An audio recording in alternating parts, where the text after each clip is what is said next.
Thank you for joining in for this webinar titled How early should current education be introduced? Current technology should be introduced into education. And our panelists for today are Peace, Jefferson, and Unoma. Our other facilitators are not available at the moment. I believe they will join in along the way. So I'm going to make an introduction of all the panelists who are available at the moment.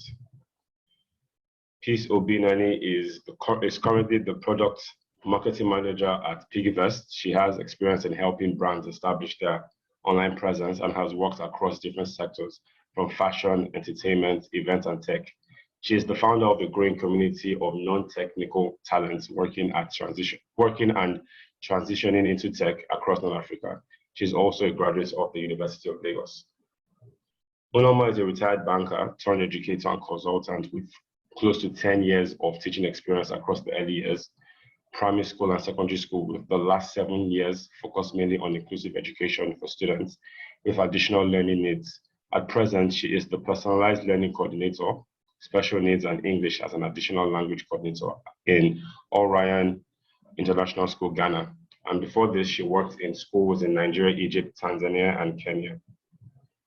Jefferson is sitting at the intersection of finance, fintech, law, blockchain technology, and the arts. Jefferson has led and built teams that create solutions for entire nations, from Remitman, Nigeria to Polygon International.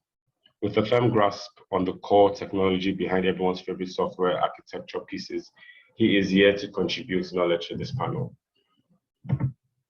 So thank you to everyone again who has logged in to listen to this webinar. So I'm going to start with Jefferson. What would you say technology is? How would you define technology?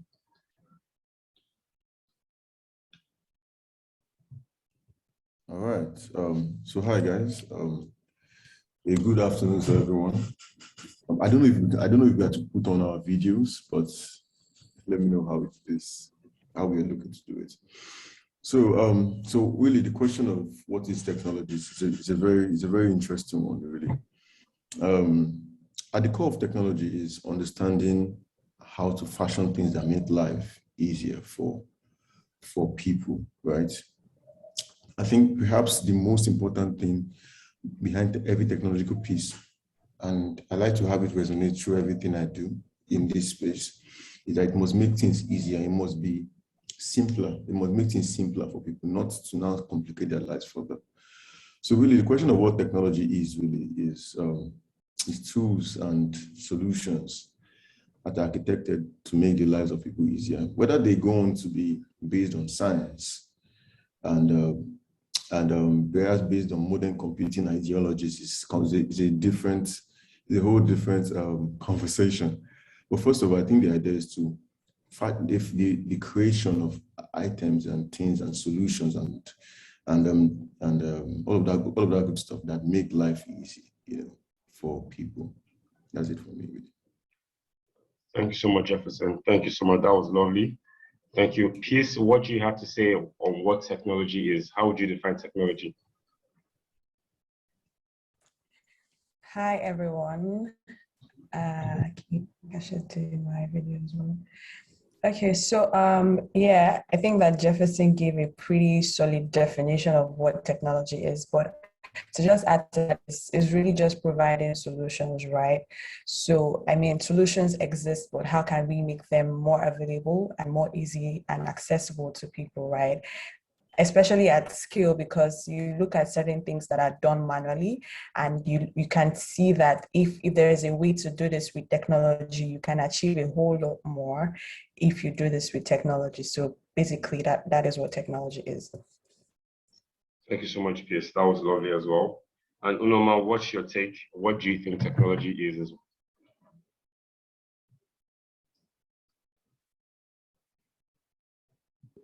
Okay.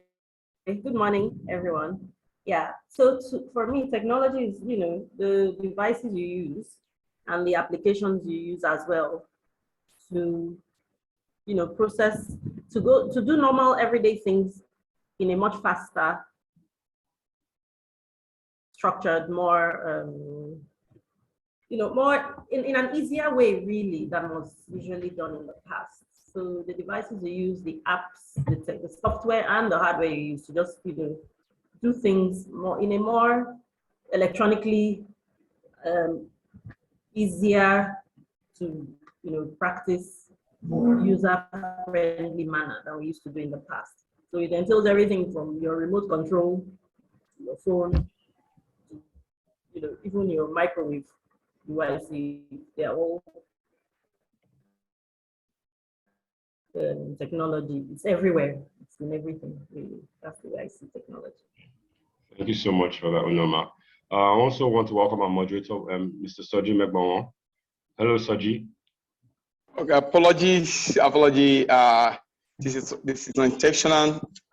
Internet is a problem. I've just tried to look for the best space and the right internet, but finally I got one.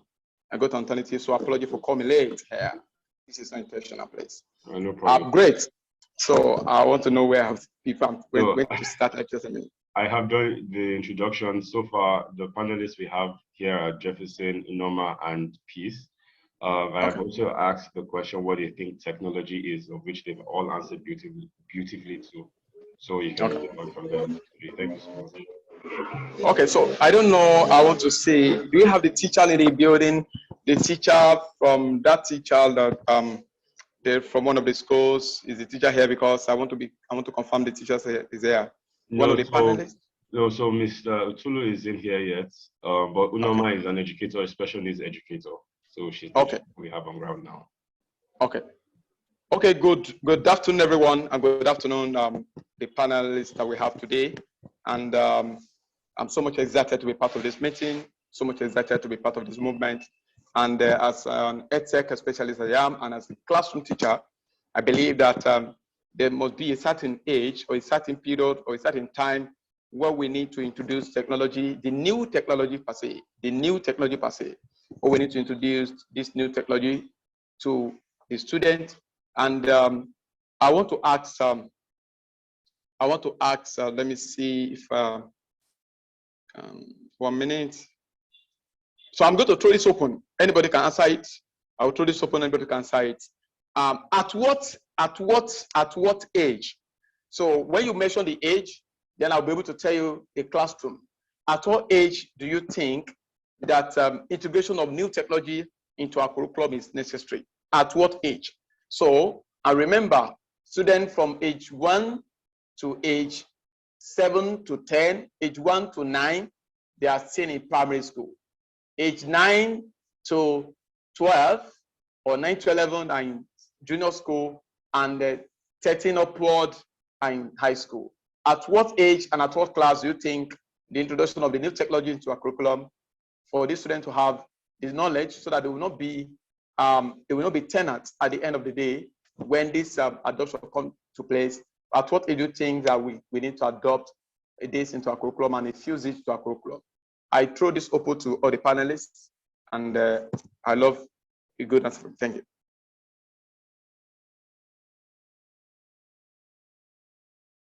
Yes.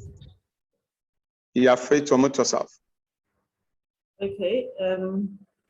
But for me personally, and from the research that has been done and the studies that have been done across most of the Western countries, they do not advise technology before a child is 2 years old. And by technology, like I said, technology for learning. Like I said, technology is everything. It could be your microwave in your house, it could be smart TV, it could be whatever. So before the child is 2 years old. And why they don't allow this is because the child is in that, from 0 to 2, your child is basically a newbie on earth, like a newbie in life. And this is a very important, integral part in child development. You'll be surprised how many things happen to you the first 2 years of your life that have molded you into what you are today. So at this stage, most countries, I read this report from the US, Canada, New Zealand, Australia, which have some of the school systems that we are adopting in the international schools. They advise not to give children technology until they are 2.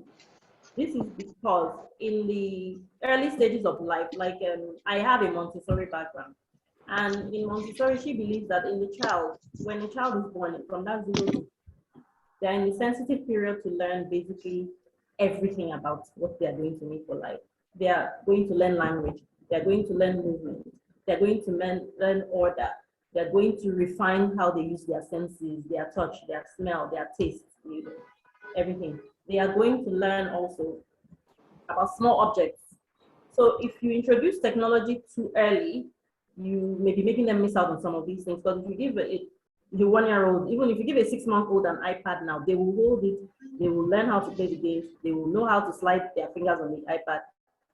And most times, you're going to keep them in a sedentary position, sitting in one place, holding the device and doing whatever it is. So it's advised that don't give it to them before they are 2, so that at least they'll learn all these things, how to move, how to walk, how to, socialize, how to mix with people around them.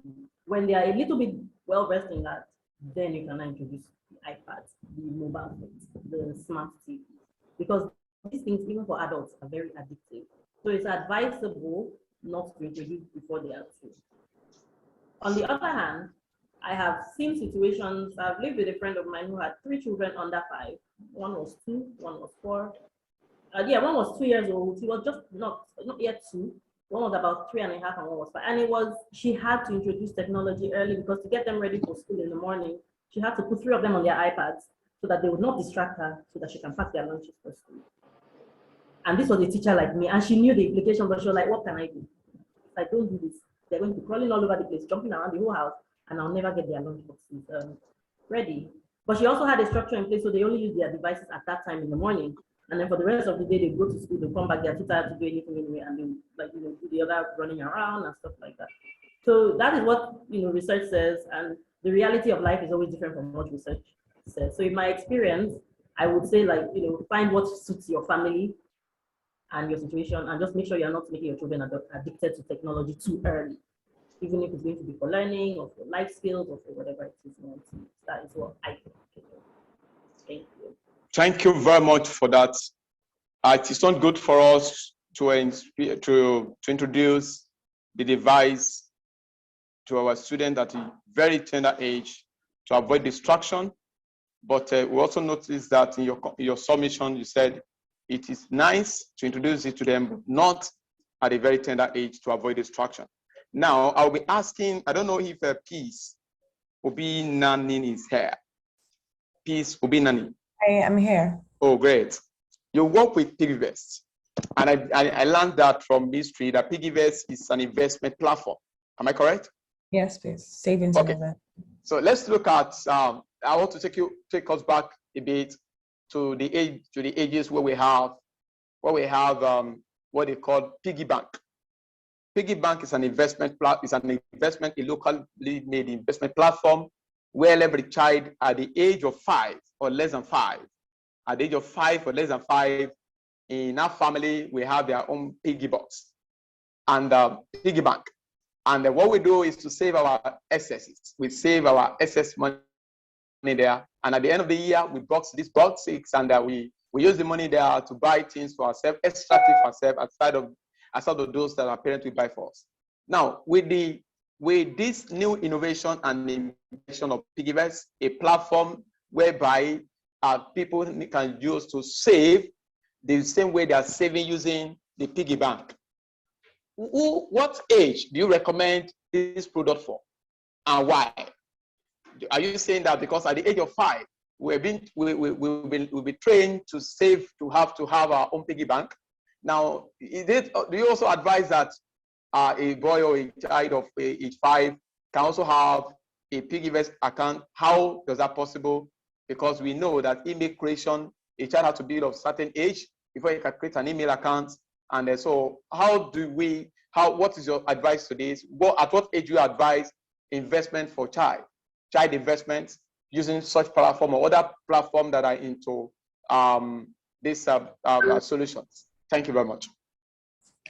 Okay, thank you for the question. So I think I will answer this question in 2 folds, because first off, PiggyVest at the moment is not tailored for children, right? So, and there's different reasons for that. Regulatory reasons, for instance, you need a BVN, you need a bank account number, and we do not have a control over that because regulatory wise, you need to be a certain age to be able to access these things before you can then have an account with us, right?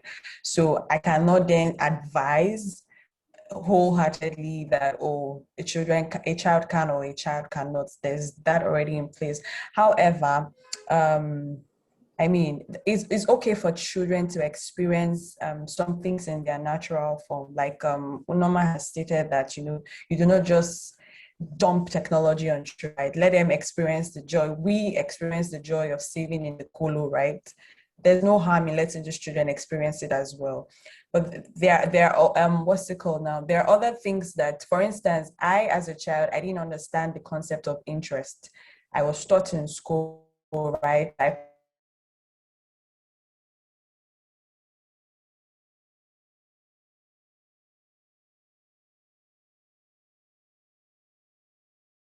Money in a bank and see that, okay, this money, it's not like it's going to multiply out of thin air. There are processes that bring about interest in the money, and so these are ways that you can actually adopt to teach children how certain things work in practical terms. So if, for instance, there's a platform that is friendly for children, right, that have considered that, okay, children do not have bank accounts, they don't have XYZ, but they still want to make this available for them in a digitized form, they will consider all of these things. And then obviously they will make it just friendly for the children and easy for them to understand how to use, and have the parents control how they can use these things, because right now we have parents saving for their children, right? So it's just like a trust fund for the children and you can access it at a certain age. But if there are platforms that are specifically for children, for instance, we are looking at doing something for kids, specifically for kids, right? So we are going to look at all of this and consider all the factors involved. Thank you. That's amazing.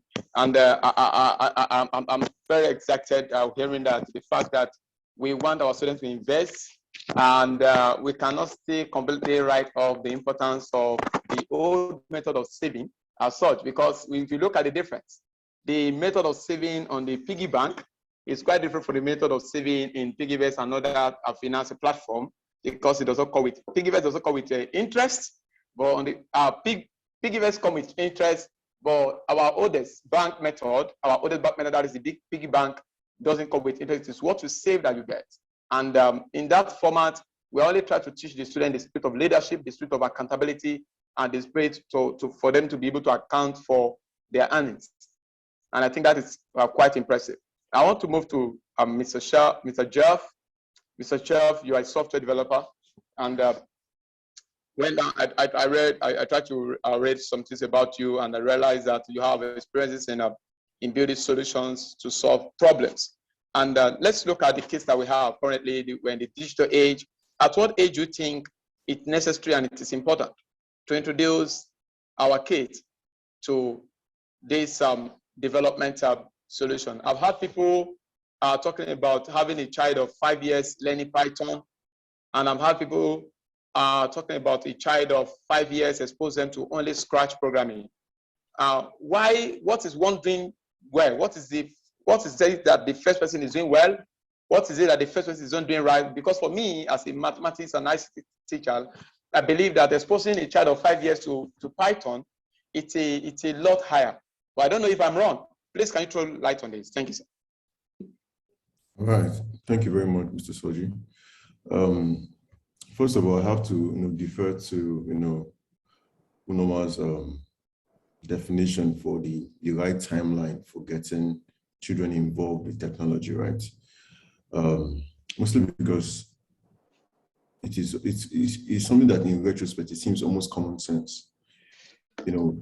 Kids have to develop regular motor functions before they go on to step into the world, step into the virtual world, right? But circling back to this question you asked as to the right timeline for software rather than hardware, I think it must be understood that the medium through which people express themselves is what needs to be understood here. Let me explain what I mean. Now, if you were to today get a child, you have a child and you take that child, perhaps at birth, take that child immediately to France. The people around that child speak French. The tutors for that child speak French. Every interaction around that child happens in the language of French. What will happen is that because the child will pick up what is being said around them, they would immediately go on to, at that point, begin to speak their thoughts in their head in French and communicate over time in French also. When people speak about, apologies, please, I need to take a quick breather. I'll be back. Okay. Okay, thank you. Thank you. Hopefully we have him back to take this question. And according to the report from the World Economic Forum, there are this new technology, there are this list of 5 technologies that are in vogue. And the reality becomes that we look at it today, that some of this technology, some of them are being banned in Nigeria. We have banned some of them in Nigeria, and in the other countries of the world, these are normal things to do. They are necessary for growth. Some have been infused into the school curriculum. But here, in our own economy and our status, there's ban in some of them. For instance, cryptocurrency is one of the new technologies. Metaverse is one of the new technologies, and some other ones that you know of. And my question here is this: even self-fertilizing crops. Now they are trying to tell us that in agriculture, there are self-fertilizing crops that were infused using the idea of technology to make things work and to give back to food security in the land. 3D printing houses, they are new technology. Though they are not common here. They are not common here, and these are the 4 top technology that is evolved and that is currently trending according to that report. And my question will now be, going back to the education space, do you think infusing these new technologies into our curriculum is necessary? If it is necessary, like metaverse, like cryptocurrency, like 3D printing houses and the likes, in fact, I'm not sure that the current graduates of Nigerian University currently, even those that are studying building construction, are aware of 3D printing houses. I'm not sure if it even exists in the curriculum. Now, at what stage of education, at what stage of learning, do you think the policymakers, the teachers, and the government, the policymakers, the government, and the private sectors, at what level of education, and what is the importance if we decide to infuse this into our curriculum? Because we look at, for instance, we look at the banning of cryptocurrency in Nigeria. It means that there's no university in Nigeria that must teach cryptocurrency. The banning of cryptocurrency means that no school in Nigeria, be it higher institution or lower institution, should teach that course and should encourage students to teach it. Even though the students on their own, they are even practicing that cryptocurrency, trading on their own. So at what level of education do you think the introduction of these new technologies needed? I throw this open to if the software developers around, or Unoma, or Jeff. I look forward to this answer. If you are there, you can just give us an insight at what level of education do you think it's necessary for us to start infusing it? And if we are even willing to infuse this as teachers, is the government, should there be a policy in place? I believe curriculum should be created, or the old curriculum should be rigid in such a way that improve in such a way that these new technologies are infused, so that students who are studying building technologies or building construction will now know that there's now 3D printing houses. It means that child must learn 3D. It means 3D must be part of the course content. I throw this open to the panelists. Thank you very much. All right, I would like to very quickly speak on this, right? Whatever progress is made by the world at large, and it is now reflected in how we go about life and living as citizens of this country. What that progress does for us is that it sets us backwards several steps. As a nation today, we are already at the point of almost we have a problem right now where we are almost never in step with what is happening out there in the world. Now, there are nations across the world that have gone on to regulate cryptocurrency. What that has not done is go on to mean that the affairs or the cryptocurrency and other affairs around our space, and that has not affected anything. The realm of technology will continue to march on whether Nigeria agrees to step in or not. The realm of new advances in building construction will continue to happen whether Nigeria agrees to step in fully or not. There's been times where many people have left this country and have gone overseas, and they get introduced to something that is so revolutionary, and you find that it's almost second nature to them. I mean, we do have some of the greatest advances in mathematics in the 1980s were done by Nigerian, right? And where this means really is that, what this means for us really is that for every time that we decide that, you know what, the world is doing this, we are not going to do this, we are only going to bring ourselves to a form of disrepute, because even when our people go out there, they cannot stand shoulder to shoulder with the people with individuals in other advanced climes. In the average Nigerian university today, philosophy is only taught in the 100 level. In fact, for the average Nigerian, they're only getting their first introduction to philosophy and logic in 100 level in the university. What this has shown for many people, actually, especially on social media and in debates, is that we do not have a grasp on analogy, on using logic, and for following a proper thought stream. Because it's only then that people understand that, oh, there has to be a logical proceeding to a conversation, or you do not leave an issue and attack the person behind the issue. At the core of what I'm saying is this: every Nigerian educator that can afford to do it, especially for those in the Montessori system of teaching, hard tip to normal, and even to those that are in that are perhaps in more that have been blessed to be in more what's the word for it? I'm looking for a word for financially, a better financial climate within this nation. Every educator that can be in that space, so perhaps that has a school or whatever located in a place that can allow for a more expanded conversation around learning, every educator there should go on to introduce it.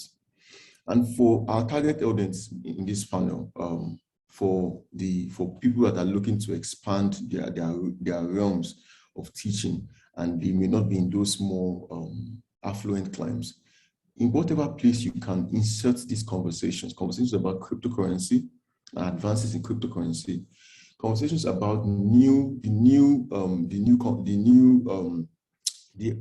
about advances in you mentioned in beauty construction, conversations about advances in philosophy, conversations about advances in even in deportments, as deportment, carrying yourself as an individual.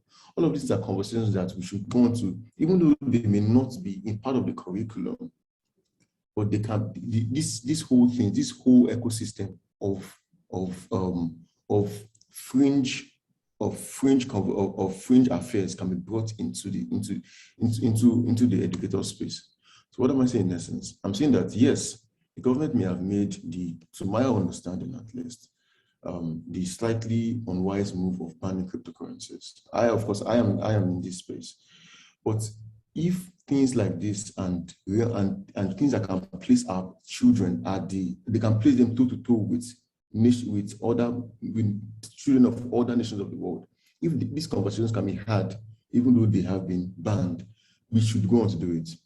A little earlier on, you asked about when perhaps is the right time to introduce Python, and I was speaking about how it is that the language within which a child thinks in is what it helps to shape their understanding of life. And I want to quickly make a quick circle back to that. And what I was referring to in that time was how it is that if a child were to grow up in France, they would speak French almost naturally. If a child were to grow up in England, they would speak English almost naturally, and with the accent, of course.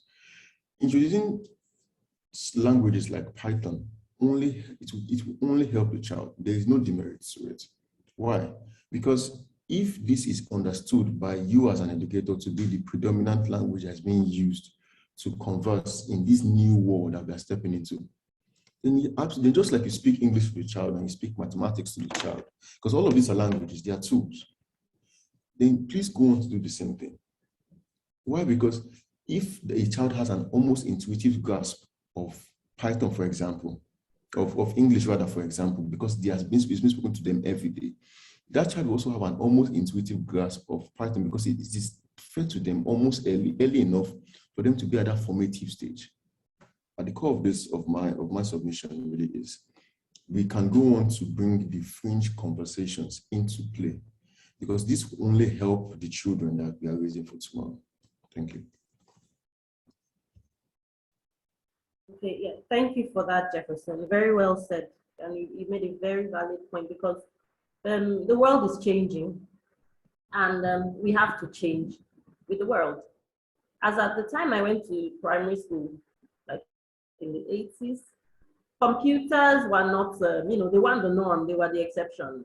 And I went to a very good primary school at that, but we didn't have ICT classes because I think the calls never came. My dad was an architect, and I remember him saying once, he was like, if somebody, then they had the long, big architectural tables where he used to draw his pictures of buildings, and they had the people that did, I don't know what they call it now, integrated technology. Then you had those long meter rulers that you had to draw the line. It was called a drafts board. And that was what my dad used to draw. And then he would say things like, if someone can't even draw a straight line on a draft board, how do you want to be an architect? And I remember before he died, like about 10 years ago, by the time, I had seen what architecture is, like architecture is all on a computer. Like I could have done architecture if I had known it was going to be, computerized like the way it is now. But the world is changing, the world is evolving. And yes, I do believe that children, like in all things, there's a time to introduce things to children, like crypto trading and the metaverse and all that. They can be introduced to it early in life so they know what it is, maybe from like secondary school age, from maybe like when they're like 13, 14, 15, because now children are developing much faster. And when you teach them things like that, they grasp it so fast. So I totally agree that technology, how to use NFTs, the metaverse, trading in cryptocurrency, even though Nigeria has the ban and Nigeria, we do a lot of things. But at the end of the day, they will have to stop because that's where the world is going. And people in Nigeria are still trading crypto anyway. But as I said, in universities, there are some things I know they teach in Nigerian universities even now that are not allowed or practiced in Nigerian society. So I'm hoping crypto and financial management, I think should be a course taught from secondary school age. I know a lot of friends of mine, they were like the first jobs they got. Yeah, we had money and then we went shopping and then we went back home to go and tell our parents that we want to eat dinner. Because we spent all our money on shopping and then we didn't know that, this money, sometimes if you're not lucky enough to your parents, you will pay rent, you will buy a car, you will, and these are things like, okay, so if the driver cannot take me, I have to like take myself to work. I have to like, pay for the transport, take myself. These are things they need to teach children about from secondary school, how to manage your money. And the world is going in that direction. It's just that, with the imbalance of education in Africa, I'm not going to say Nigeria because it's all over Africa. The privileged get access to these things, the underprivileged don't. But in really good schools now, they do teach financial management.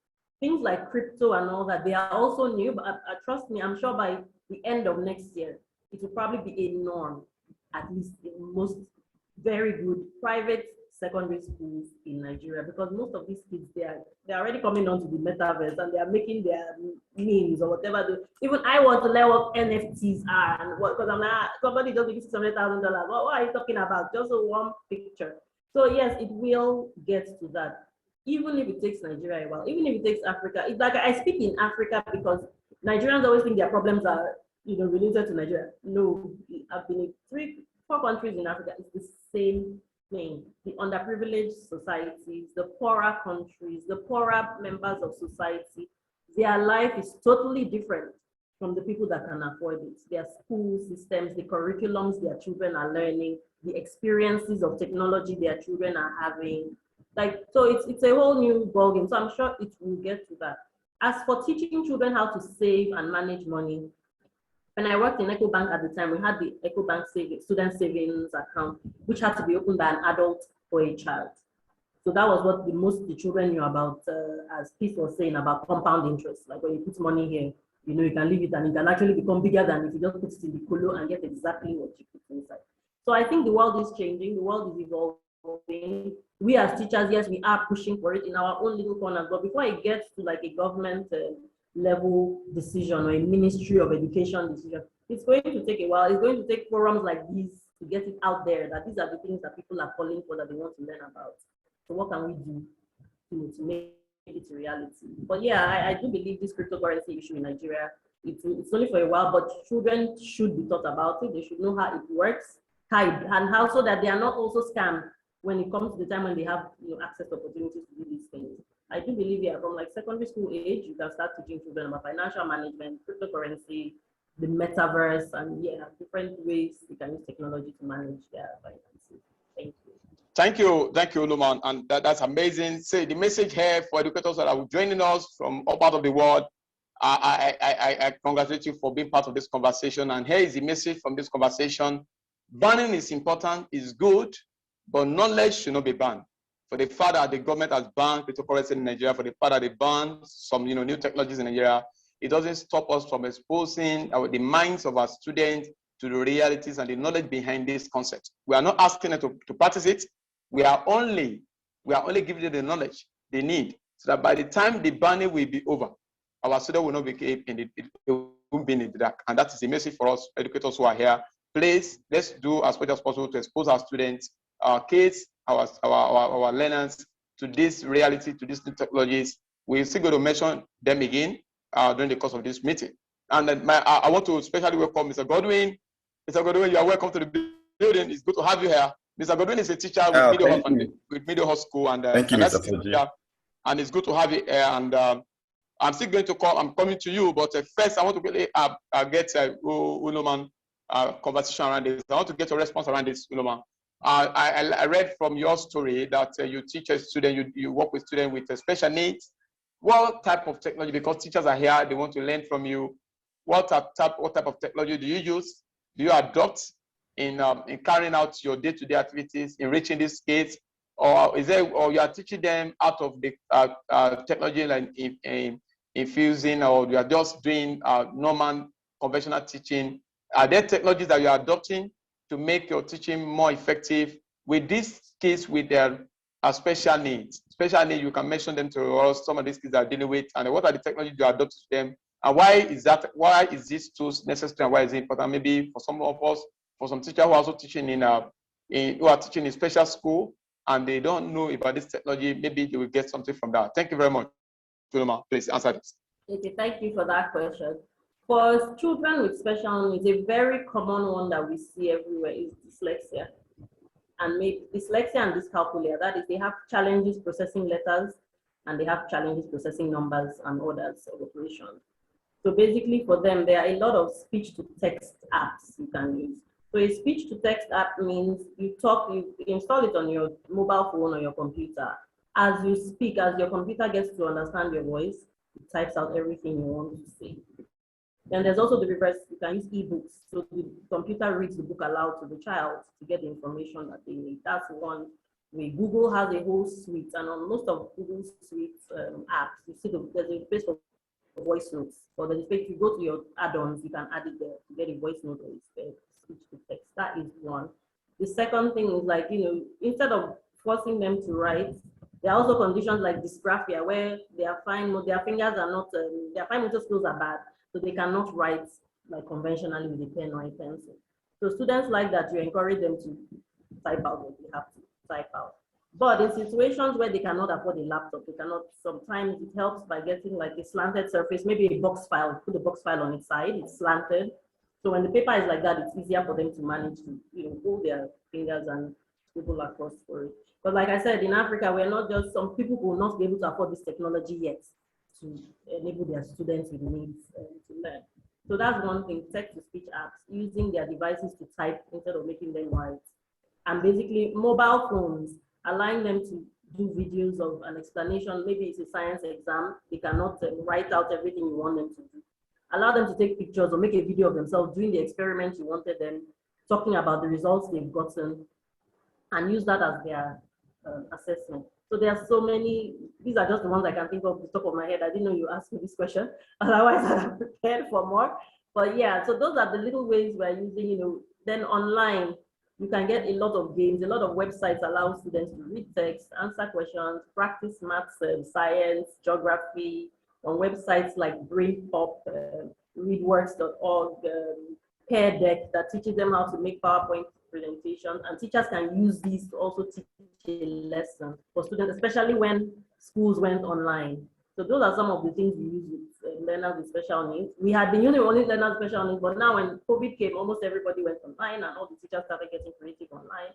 And yeah, so those are some of the things we do for them. Thank you, Unoma. That's perfect. And I think that is awesome, and I appreciate that you have given us some of the tools that we can use for some of us who are teaching in schools with special needs, kids with special needs. And I hope that educators, you are picking the message and you are getting something out of this conversation. I'll be moving to Peace now. Peace, as a product marketing manager with Piggy Bank, and I had a conversation 2 days ago with some teachers in my community, in my school, who are teachers of accounting, who are teaching accounting, for instance. And they are adult teachers, they are experienced teachers of years.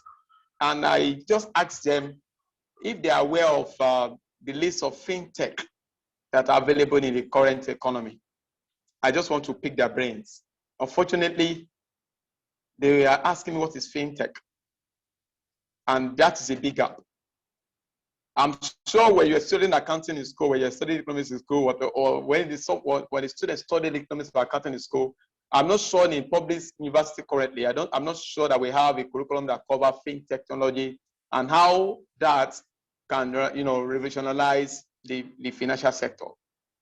What do you think it is the way forward for teachers who are in high school who don't know what a fintech is and who don't know how the list of fintech companies and what they are doing, those who don't have a physical bank and what they are doing in revolutionizing the financial sector? And it means that the students are totally in darkness. Yes, for those who are in the young institution, the students, they always find way around that to look for resources on their own. But what about students in high school? It means that the curriculum is outdated. Does it mean that the teachers are outdated? Do you think that there's something we need to add to the curriculum, or do you think that there's something we need to add to the teachers to make this a proper change? So I expect Peace to provide answers to this. Thank you very much, Peace.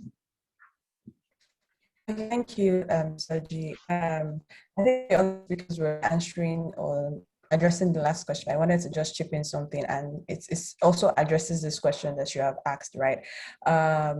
We have established that technology changes every day. Like we see iPhones coming out every year with something new, right? So at best, something is changing every year. So we cannot have a curriculum update once in 10 years. That means that the technology that you are tagging as new today, by the time that you're updating your curriculum in 10 years' time, is already outdated.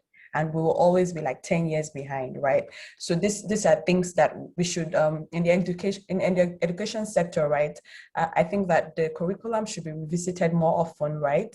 And be updated according to the trends and things that are happening, so that you're not teaching stuff that is out of touch with society. I remember back when I was in secondary school, for instance, they were teaching shorthand. Till today, I have not found a real life application of shorthand, right? Because the world has moved past that. Your phone has, text, suggestions and stuff, your sentence, things are going faster. So nobody's using shorthand again. We learned how to use a typewriter, but I have not seen a typewriter in real life outside of secondary school, right? So these are the things. Let's not waste time on teaching things that are not useful in day-to-day lives for people. There's a lot to learn. Like there's so much knowledge in the world that, even if you update the curriculum and make it as voluminous as possible, you will not cover everything that, needs to be taught to these people, right? And then secondly, I think that, so this fintech thing that teachers don't know what a fintech is, right? You're teaching finance, you're teaching accounting.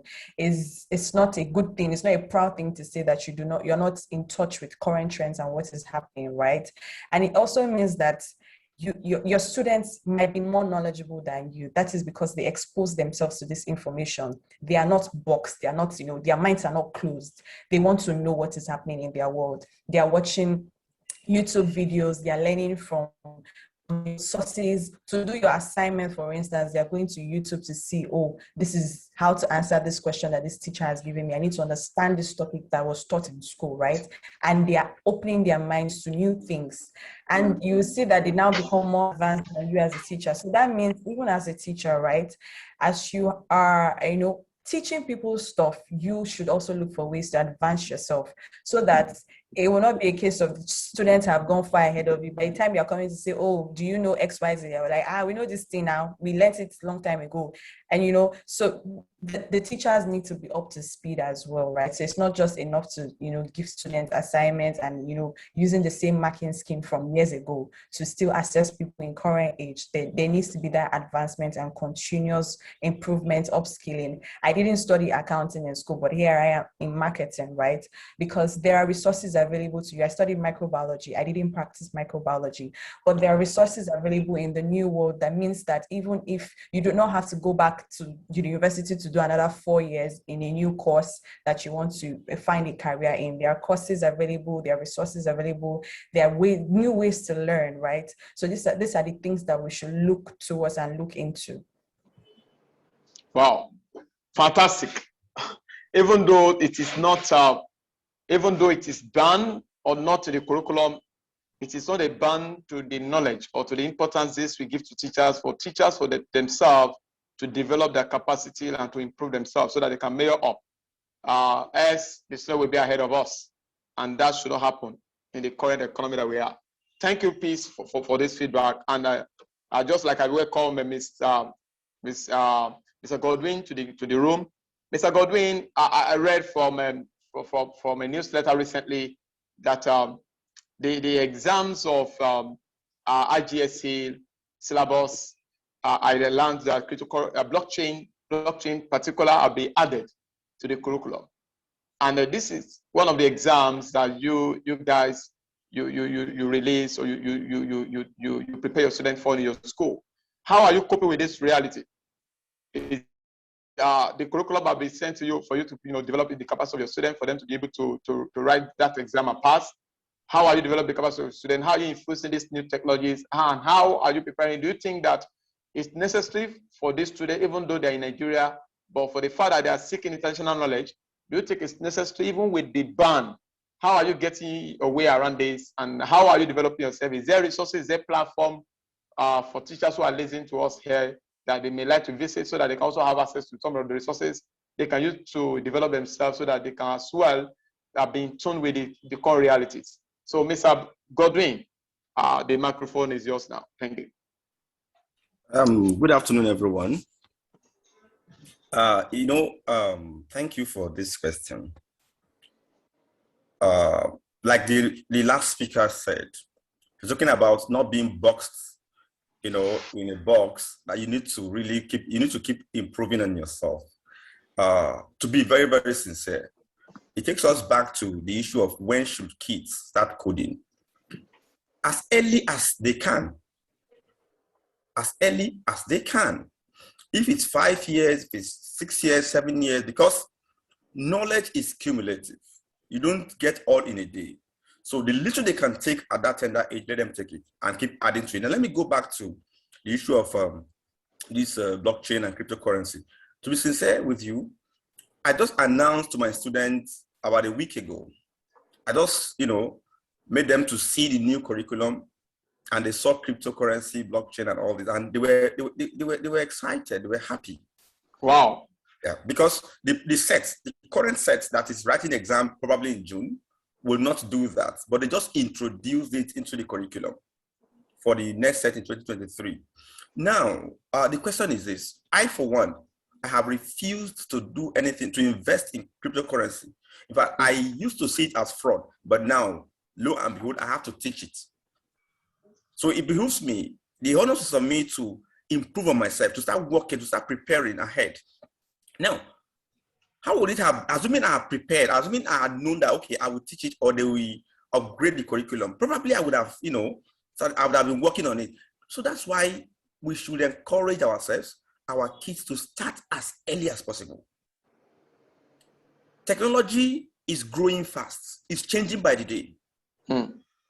So the need to start, getting as much as you can at every particular point in time cannot be overemphasized. We didn't know there will be COVID. We didn't know our children that are 6, 7 years will start using computer and start learning online. Did we know? We never knew. And I can assure you that we were not prepared. So the important thing here is this: for all these new things that are coming into the curriculum, how I wish I had known them, how I wish I knew and I had prepared before. Now I'm preparing. There's this adage in my place that you don't prepare for war inside the war. Don't prepare to pass an exam on the day of the exam or inside the exam hall. So obviously, this discussion today actually asking when should kids begin. Let's take advantage of this opportunity. Let them start. Let them start. There are a lot of things they can start doing. So that, and even the teachers, even adults, where you begin is your day. When you wake up is your morning. As it is now, for teachers, for educators, for caregivers, the earlier the better. The earlier you start coding, the better. The earlier you start doing these things, the better. I can tell you that the language of today is IT, is computer. And the only thing that the computer understands is that coding. You can't talk to them. They will not hear you. So the truth here is this. For me, I am also excited that we have this modern trend coming into our curriculum, because I've always longed for a curriculum that is applicable in real life. I've always longed to teach a subject. I'm a mathematician by I have my master's degree in mathematics. But the reason why I have gone into IT seriously is because it's applicable directly into real life. Mathematics is as dynamic as application of mathematics in real life. So it is so dynamic, it's growing. They will keep adding, they will keep, change. Not just changing, but adding. Like I said, knowledge is cumulative. They will keep adding to what you have known. So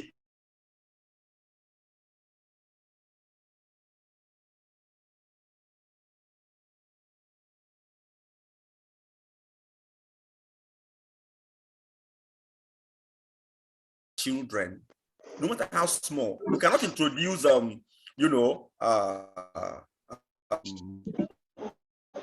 artificial intelligence coding for 5 years, 7 years, 8 years, 9 years, but we can introduce conditional statements. We can introduce things that they can be able to visualize. Like somebody says Scratch. Scratch is the same thing as Python. Don't forget, what you do in Scratch is what you do in Python, but it's not that Scratch visualize. It shows you the pictures of what you are doing, but Scratch is showing you the codes. But they are the same thing. Conditional statement, loop, and all that, they are exactly the same thing. Just that Scratch is made easier for you so that the child can really understand, okay, this is what I'm doing. I'm repeating a concept. Okay, this guy is going and coming back, going and coming. He's repeating what he has done before. But in Python, you write a code to repeat, maybe a loop, maybe do while or something. So the truth is this: the earlier we start acquiring this knowledge,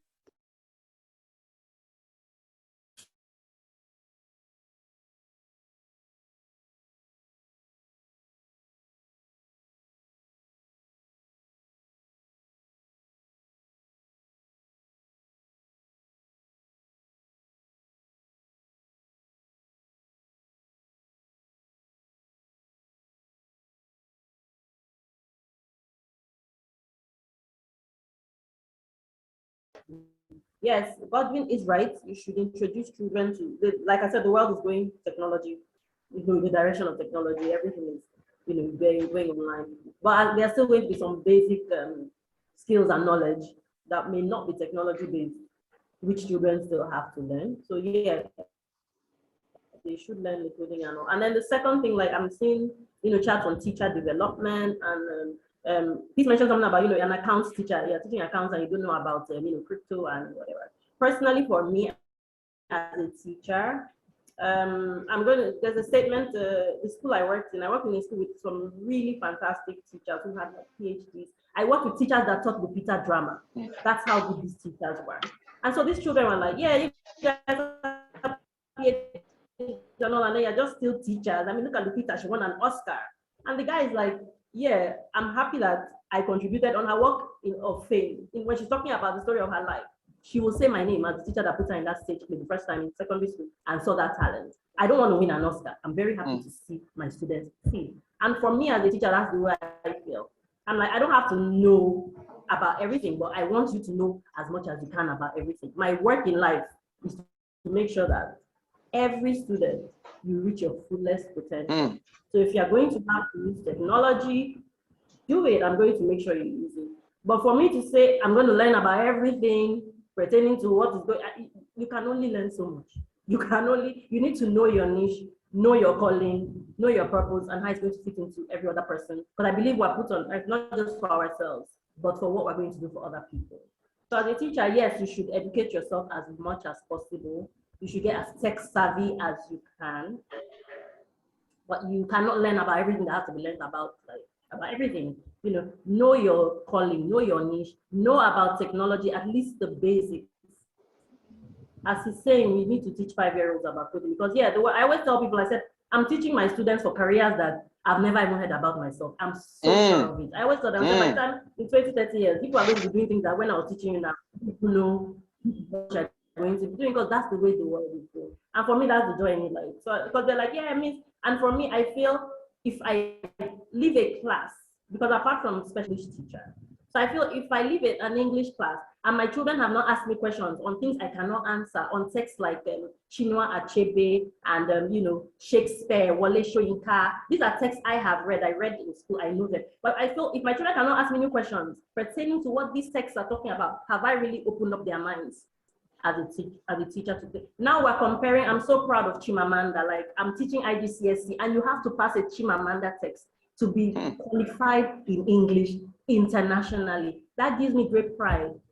Because when I was reading Chinua Achebe, I never knew the day would come when a female African author would be part of the people that will say, look, if you don't understand what this woman is talking about, you cannot be considered a good English. So for me, you as a teacher, yes, learn as much as you can.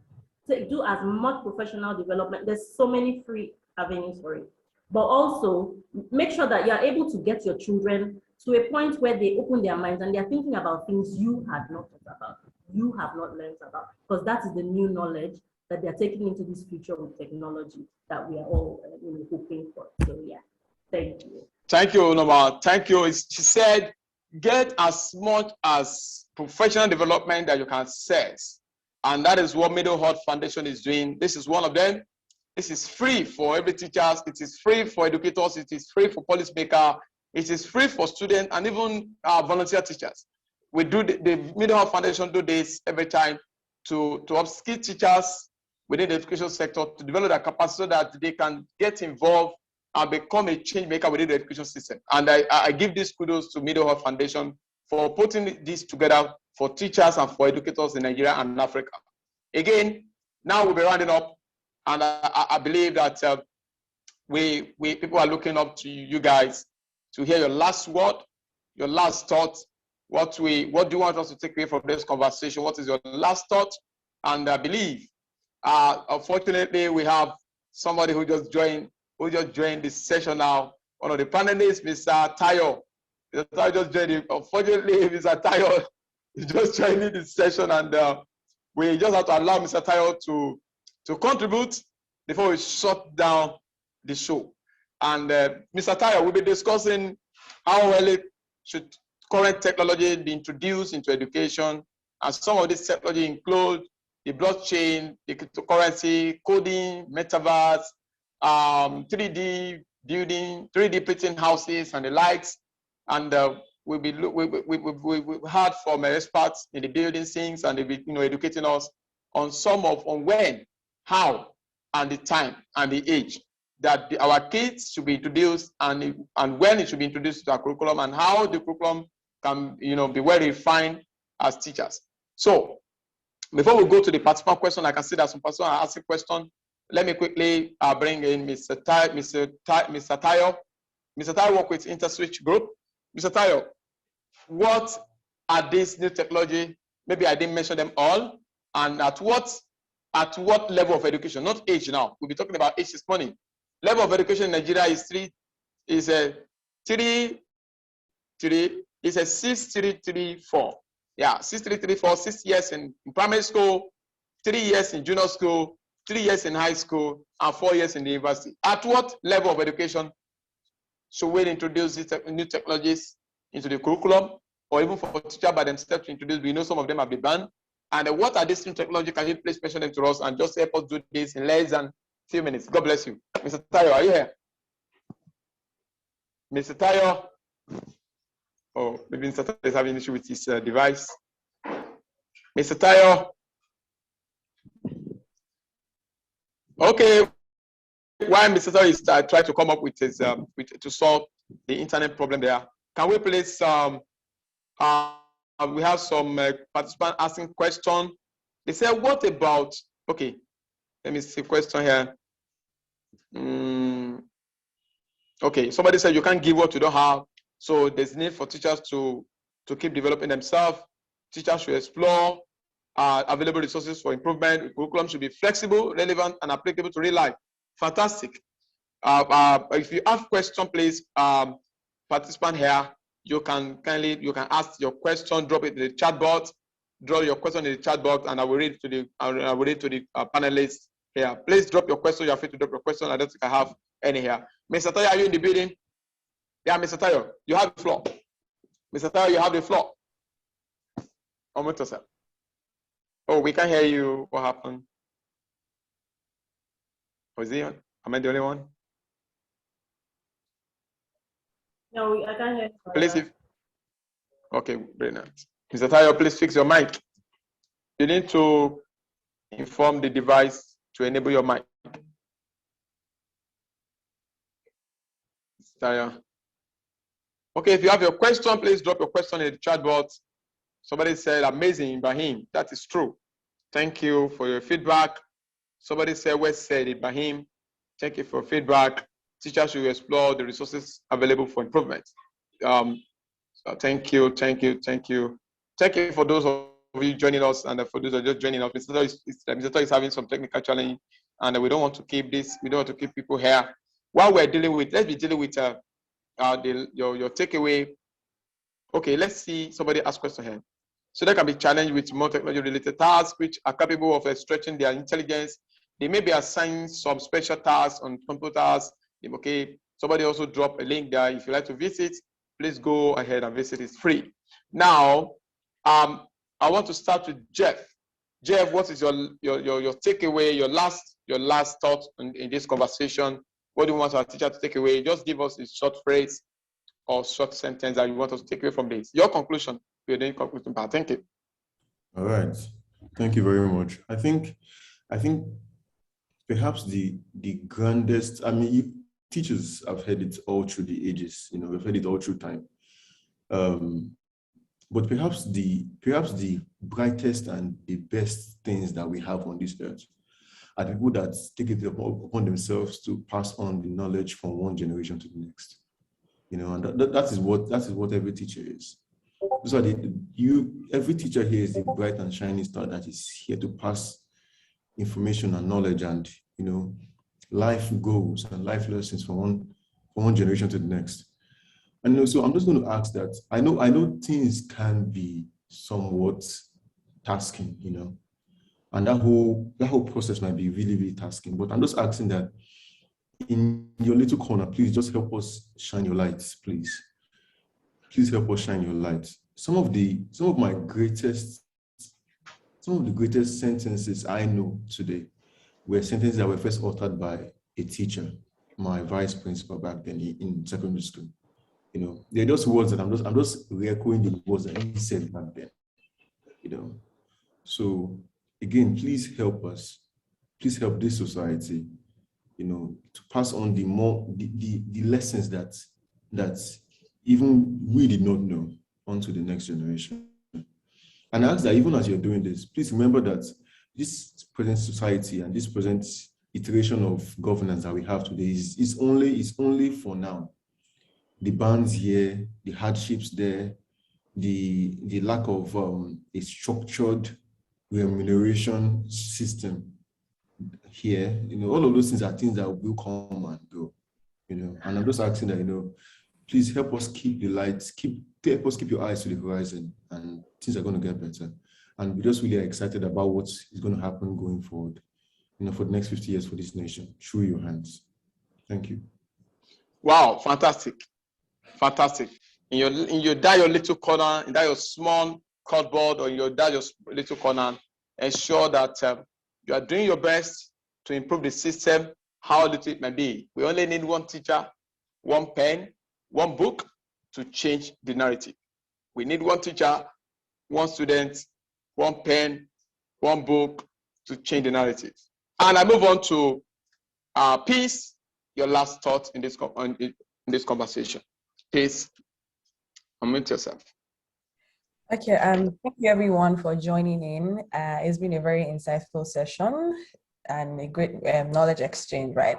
So key takeaway would just be that we should strive to improve ourselves every day, right? Just look for ways and avenues to improve yourselves and do what you do in the best way possible. So as trends and time is, things are changing, try to just move with the times, right? So you're not stuck in your old methods. Teachers are a very fundamental part of our lives. Even 50 years from now, you remember at least the teacher that stood out for you in secondary school, in primary school, your favorite teacher at the time. And the reason why if the common thing about favorite teachers, for instance, is that you notice that these teachers were the ones that did things differently. They were the ones that, didn't just come and write stuff on the board and have everybody do X, Y, Z. They were the ones that just did things differently. They were the ones that were not too strict. They were the ones that understood and were more relatable with the students, right? So this is what each teacher should just strive to become. Use the new trend, the new resources available. There are YouTube videos.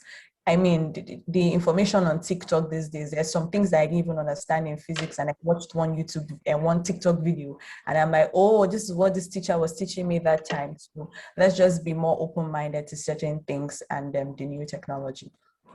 Wow, let's be open-minded. Let's be open-minded.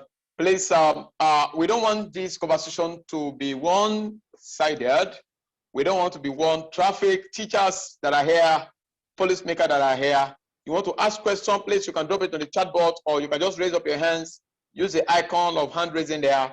When you lift up your hands, we're going to unmute you, and you will be able to ask a question, or you can contribute. So because we don't want it to be one-way traffic. And so we move on to the next person. So if you have questions, please raise up your hands or drop it in the chat board, or you have contribution as teachers, please, you can use the hand raising tools there, and we will unmute you from here, and you can contribute. I move to Unoma. Unoma, what's your last thought in this conversation? Thank you so much. It was very insightful. I like the perspectives. I like the conversations we have had. The contributions from all these young people. Like it's very impressive. So my last word is, I think your 2-year-old should not be introduced to technology yet. Give them a little bit of time. But going forward, as they progress, there is no one-size-fits-all for technology use among children and families. I would say, even if you're introducing technology to your children, even if it's a 5-year-old you're teaching to code, as the adult in the room, as the parent, as the teacher, be involved, because the whole trip is behaving like an adult to the child. Be involved. Don't just give them the coding skills and leave them. No, if you're going to teach them how to code, be ready to sit with them, encourage them as they code, show them what they're doing. Because there's active and passive use of technology. They are coding. They don't know why they're coding. Yeah, they can do things. They're making things, but why? But if there's an adult there to say you're coding because in about other 5-6 years, maybe your exams are going to be IGCSE, maybe moved to a whole platform where everybody has to code. So this is where it's going. There should be some learning taking place with the technology you're using with your children. There should be some, they can use it for fun as well. But let them not see technology as just something to play with. Let them not see technology, like I said, as just your iPad or your laptop. Technology is so many different things around them. It's everywhere, in the cars they're going to drive, in the televisions they are watching, in the transport systems they are taking, like even our train systems that are coming up in Nigeria and stuff like that. So let your children see technology everywhere. My last word would be, let your children see and experience technology everywhere, but be an active participant with them as they are using technology. Wow, be an active participant with them. Yeah. Engage them, explore them, let them explore, but you too, you should be ready to go on the journey with them. That is fantastic, and I really appreciate your participation. Dear listeners and teachers and everybody here, you have one activities to do for me. Please just go right into the chat box. You will see a link there. That's a feedback link. We want to hear your feedback relating to this conversation and to this training. Click on the feedback form and fill it. It just takes you less than 2 minutes. It takes you less than 2 minutes to fill the form, and you click on the submit button so that we can improve on this engagement, and we can understand your need and your feedback, and you can rate us on what we're doing well and what we're not doing well. Please, just 2 minutes of your time, less than 2 minutes, go on the chat box there. That's one activity. Click on it. Do not shut down your Zoom. Do not shut down your Zoom. You can do that simultaneously. It's possible. Simultaneous equation is possible with technology, but in real life, in manual life, I've not seen a math teacher adopting simultaneous equation. But simultaneous equation that were taught in mathematics, I say it happening, the application happening in the use of technology. So simultaneously, you can do that. Just go into the chat box, click on the link. Do not shut down your Zoom. God bless you. So I move on to Mr. Tayo. Are you here now, Mr. Tayo? Mr. Tayo, I can see that you're now a host. Is there a way you can speak to us, please? Mr. Tayo. Okay, while we're waiting for Mr. Tayo, let's have Mr. Godwin. Mr. Godwin, your final thought on today's show. Your final thought on today's teacher development training program organized by Middle Foundation to upskill and develop the capacity of teachers to become more engaging and to become a highly skillful educators across Africa. So, Mr. Tayo, your final thought. Thank you very much, Mr. Soji. I really appreciate what Meadow Foundation is doing. And I can tell you that this will go a long way.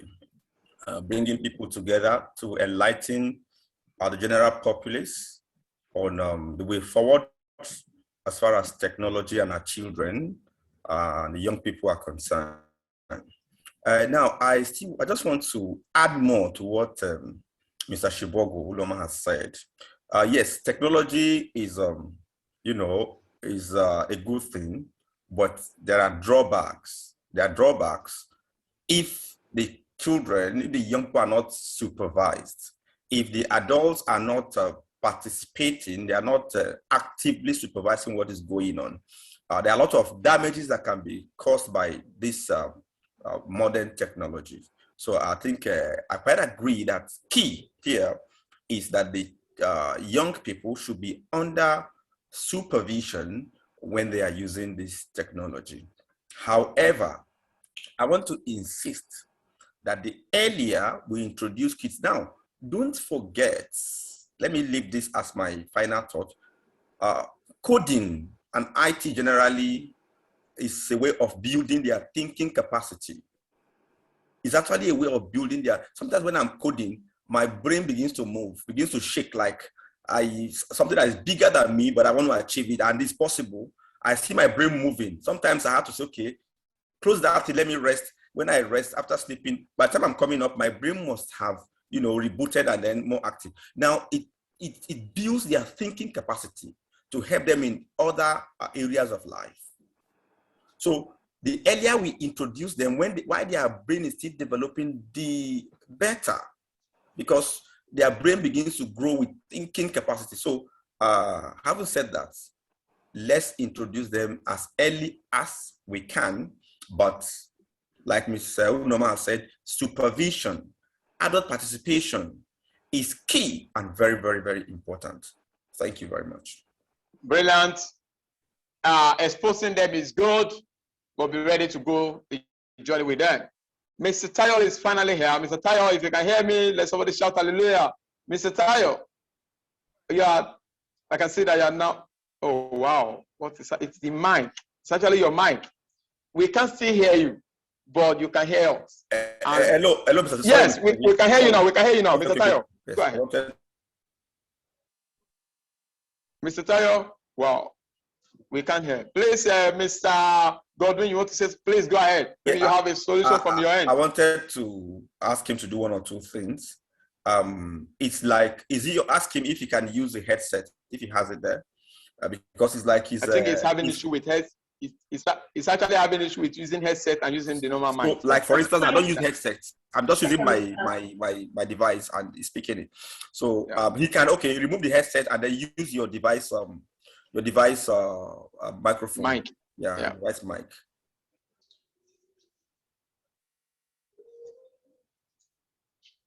Or just type the message out on the chat to everyone. Okay.